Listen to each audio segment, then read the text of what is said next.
Dans cette vidéo, je vais partager avec toi 4 types d'arbres fruitiers qui font des multimillionnaires en Afrique. Donc, si tu veux bénéficier de ces différents types d'arbres fruitiers, je vais t'inviter à rester jusqu'au bout de cette vidéo. Donc, permets-moi de me présenter. Si tu me découvres pour la première fois, je m'appelle Thierry Toukou. Sur la chaîne, je parle d'entrepreneuriat, je parle d'investissement, je parle d'agriculture, je parle d'élevage. Le but de la chaîne est afin de valoriser et de vulgariser nos produits du terroir africain. Si j'ai créé la chaîne, c'est en fait de partager mes astuces et business, de partager mon mindset. Je suis entrepreneur et investisseur sur les cultures telles que le poivre du Cameroun, qu'on peut appeler poivre de Pentla, sur la culture du palmier à huile, sur la culture du Risinendon et Loti, qu'on a appelé Api ou Sanjasa, la culture du Bitacola, qu'on a appelé Petite Cola, et dont le nom scientifique est la Garcinia Cola, avec pour finalité de créer une marque spécifique à nous, dont on mettra sur le marché physique et sur le marché virtuel. Je suis venu te faire comprendre que l'agriculture en Afrique, ou même le domaine de la protéine animale, regorge d'énormes potentialités, que c'est à nous de venir valoriser et de vulgariser. Je suis venu te faire comprendre qu'on se doit aujourd'hui de produire autrement et de consommer autrement, en valorisant et en vulgarisant nos produits du terroir. Je viens de te faire comprendre aussi que l'agriculture, c'est une science, qu'on se doit de maîtriser cette science-là. On se doit de maîtriser l'environnement. On se doit de maîtriser la macrofaune et la microfaune. On se doit de faire des choix stratégiques si l'objectif c'est de gagner de l'argent. Nous avons des cultures comme ça stratégiques sur lesquelles très peu de personnes en parlent, beaucoup ignorent, mais qui sont comme ça dans la consommation au quotidien. En l'instar, c'est-à-dire que du poivrier par exemple. Le poivre, c'est la première épice la plus consommée au monde. C'est l'une des épices les plus chères au monde. C'est une épice qui a la même valeur que l'or, mais dont très peu de personnes connaissent la production. Donc très peu produite en Afrique.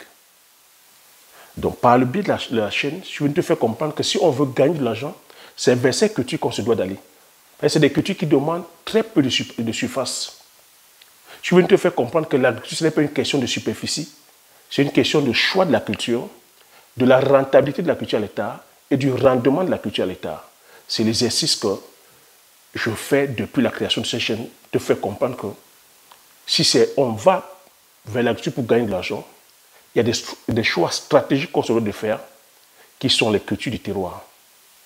Donc si tu es intéressé quelque part, le fait de venir produire, participer à l'autosuffisance alimentaire, le fait aussi de venir gagner de l'argent, oui je dis gagner de l'argent, afin d'impacter ta vie et impacter la vie des personnes qui t'entourent, regarde sous la barre de description, prends le lien, rejoins-moi de l'autre côté, afin qu'on puisse commencer à bâtir ton empire.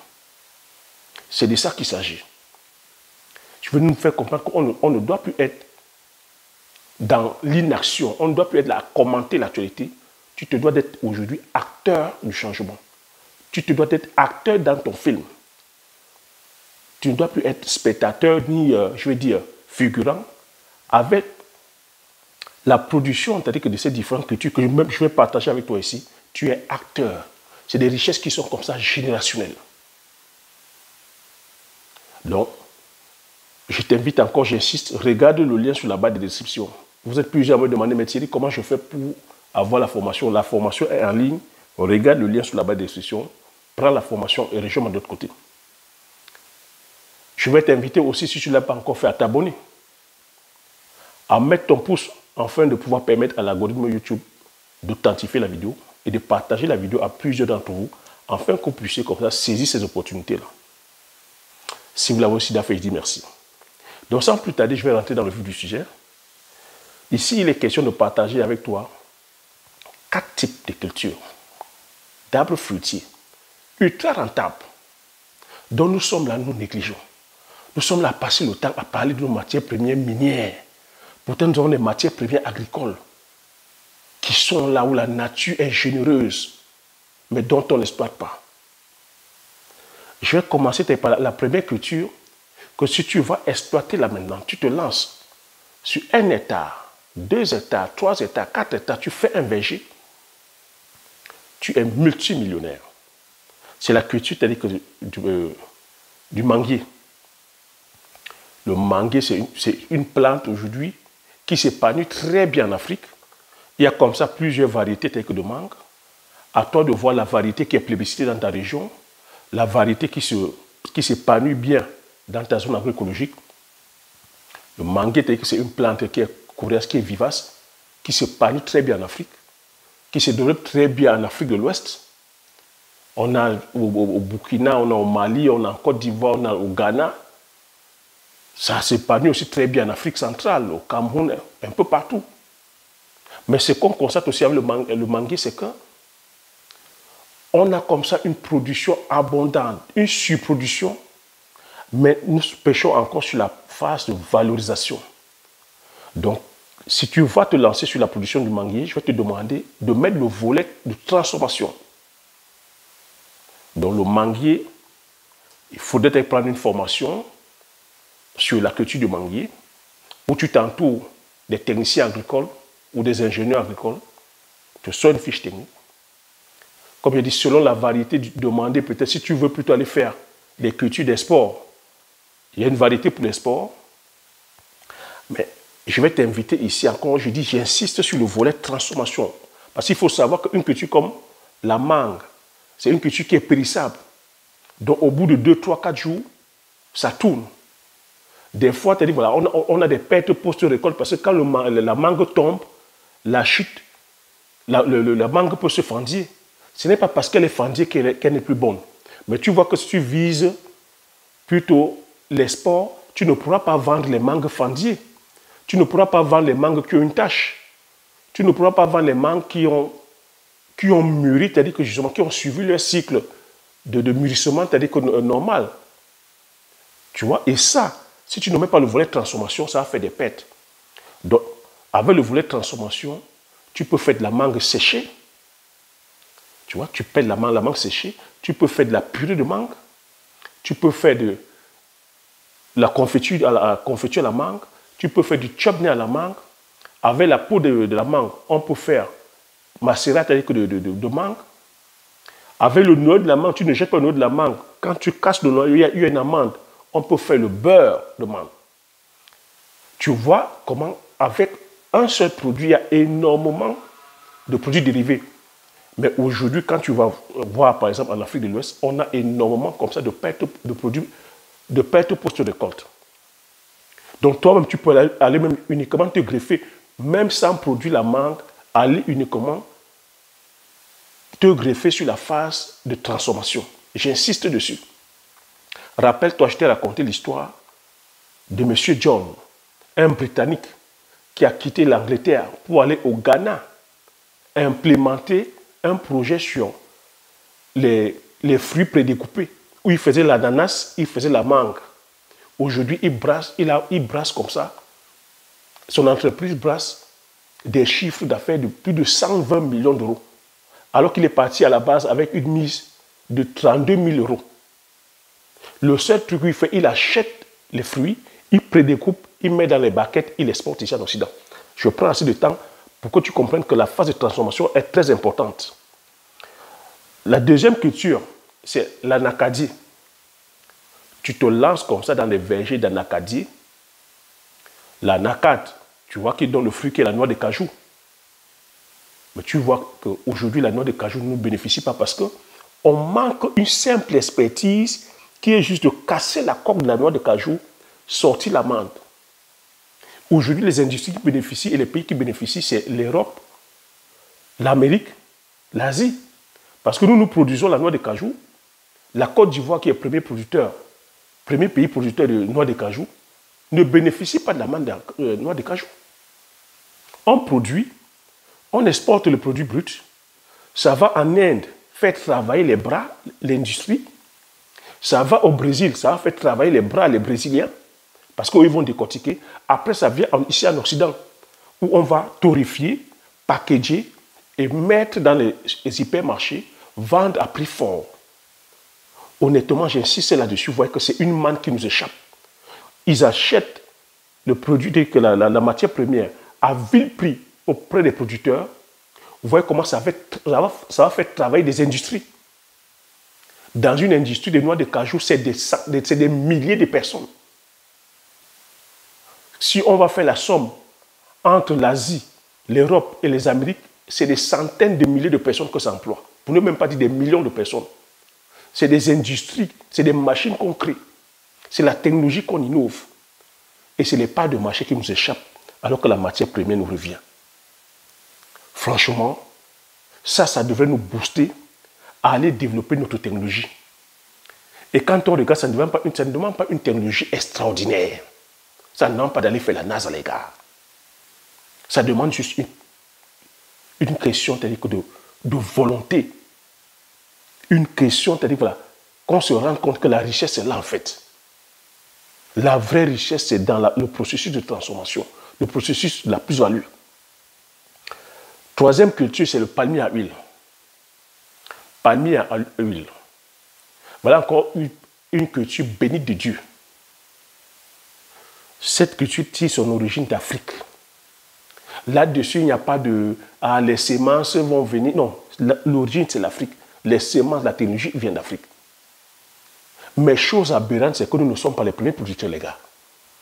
Les premiers producteurs, c'est-à-dire que d'huile de palme, c'est la Malaisie et l'Indonésie.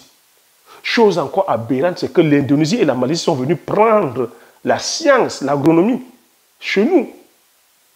Et aujourd'hui, ils font la pluie et le beau temps du monde.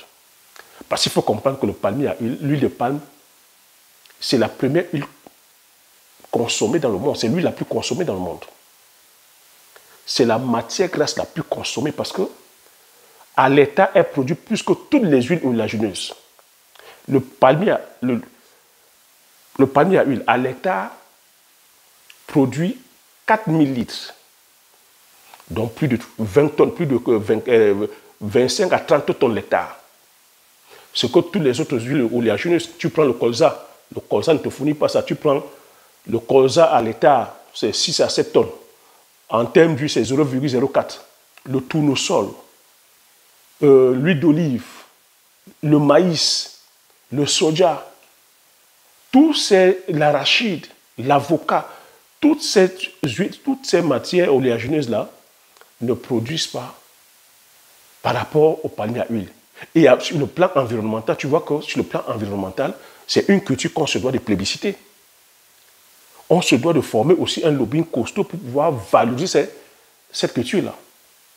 Et aujourd'hui, toutes les industries du monde ne s'arrachent que cette huile.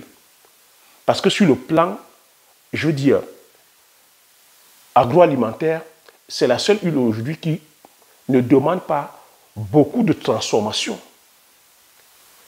par rapport aux autres huiles oléagineuses où il faut oxygéner. Donc tu vois, ça fait de l'argent. Donc c'est une huile aussi où, sur le plan des biocarburants, avec les tensions qui sont aujourd'hui sur le pétrole, tu vois, quand tu te lances là-dedans, cette huile-là, aujourd'hui, on peut la transformer aussi en biocarburant, donc en pétrole propre. C'est encore des produits dérivés. L'huile de palme, le palmier à huile, lorsque tu te lances dessus, il n'y a pas que l'huile rouge. Il y a l'huile de palmiste. L'huile de palmiste, aujourd'hui, qui est incontournable, peut-être que dans la cosmétique, incontournable dans plusieurs industries. Et il n'y a pas que l'huile de palmiste, il y a aussi les touteaux de palmiste. Parce que quand tu as pressé la manne, les touteaux, tu peux encore convertir ça en aliment pour animaux. Il y a les prouvandiers qui adorent ça, qui achètent ça pour faire les aliments pour les animaux. Avec les effluents tels que d'huile de palme, on peut faire du biogaz. Avec la coque de palmiste, il n'y a pas que ça. Bon sang, mais ça ne finit pas, les gars. Énormément de produits dérivés. Les coques de palmiste, tu peux faire du charbon écologique. Tu peux faire aussi, du charbon actif. Est-ce que tu vois sur un seul produit des tonnes de... Et je ne te parle même pas de la palme. Là. Avec la palme, on peut produire les toits. Avec, quand le palmier est arrivé à maturité, vu à plus de 70 ans, on abat le palmier, on fait le vin de palme qui est le bangui, qui est le matango chez nous. Lorsque le palmier pourrit, on prélève les fosses, les hannetons. Voilà une culture qui est bénite de Dieu. Une culture qui est bénite de Dieu. Lorsque tu produis ça, c'est énormément de sources de revenus. Quand tu produis le palmier à huile, tu es bombardé de sources de revenus. Donc voilà les opportunités comme ça qu'on se devait de saisir et d'aller implémenter des États et des États. Quatrième culture, la culture du Bitacola, la petite cola, qui est la Garcinia Cola, qu'on appelle encore communément le démarreur. Une cola riche de vertus. Une cola où nos anciens disaient qu'on ne s'en passe pas. Et aujourd'hui, la science s'en est saisie. Est-ce que tu sais qu'aujourd'hui, aux États-Unis, il y a des laboratoires qui font des gélules minceurs à base du Bitacola? Un Bitacola coûte 100 francs. Pour te dire la valeur machin, un Bitacola coûte 100 francs. Un sac de 50 kilos coûte dans les 450 000 à 500 000 francs CFA. Voilà les opportunités qui sont là, dont très peu de personnes, c'est-à-dire que voilà, connaissent, dont beaucoup ignorent, mais alors que voilà des secteurs sur lesquels tu te fais sauvagement d'argent. Juste un seul hectare, tu es multimillionnaire, tu meurs d'argent. Quand je dis un sac, 450 000, ça veut dire que 2 arbres peuvent déjà te faire même un seul arbre peut déjà te faire un sac. Donc imagine donc si tu as 1 hectare, 2 hectares, 3 hectares, tu es mort d'argent. Le problème ici, c'est que la base de la richesse, c'est la connaissance. Si beaucoup d'entre nous ne sommes pas riches, si beaucoup ne sont pas riches, c'est le manque de connaissance. Et le travail que je fais sur la chaîne ici, c'est de venir distiller cette connaissance. Lorsqu'on a cette connaissance, on se forme.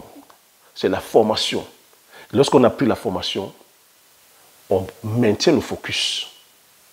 On se concentre jusqu'à voir le résultat. Parce que le malheur aussi que nous avons, c'est que l'absence de concentration. Toutes ces cultures-là où j'ai cité là, lorsque tu prends la formation, lorsque tu te formes, l'entrée en production, pour les plants greffés, parce qu'on peut aujourd'hui la technologie, pas la technologie, on peut les greffer, c'est grand max 3 ans et demi. Grand max 3 ans et demi, ça entre en production. Donc tu vois que ça va demander que tu gardes le focus. Tu gardes le focus, que tu sois visionnaire, que tu te projettes sur le long terme. Gagner de l'argent, ça prend du temps. Gagner le vrai argent, le bon argent qui dure, ça prend du temps. Parce que toutes les cultures que j'ai citées là, c'est des cultures qui sont générationnelles. C'est des cultures pérennes. C'est des cultures qui vont sur 80 ans. C'est vers là qu'on se doit d'aller. Si on veut bâtir des empires. Alors je vous offre à tous et à toute l'opportunité de bâtir vos empires.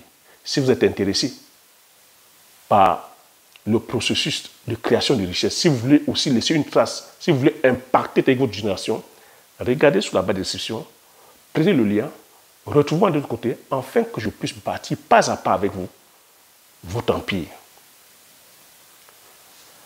Voilà ce que je voulais partager sur cette vidéo. J'espère que vous avez aimé, j'espère que vous avez appris des choses. Si vous avez aimé, laissez le pouce, laissez les commentaires, partagez massivement la vidéo autour de vous afin que ça puisse impacter plusieurs d'entre vous.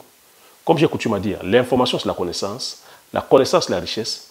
Une fois que vous avez ces informations, vous appliquez vos stratégies et vous passez à l'action massivement afin d'impacter votre vie et impacter la vie de tous ceux qui vous entourent. Sur ce, je vous dis merci. À la prochaine vidéo. Ciao!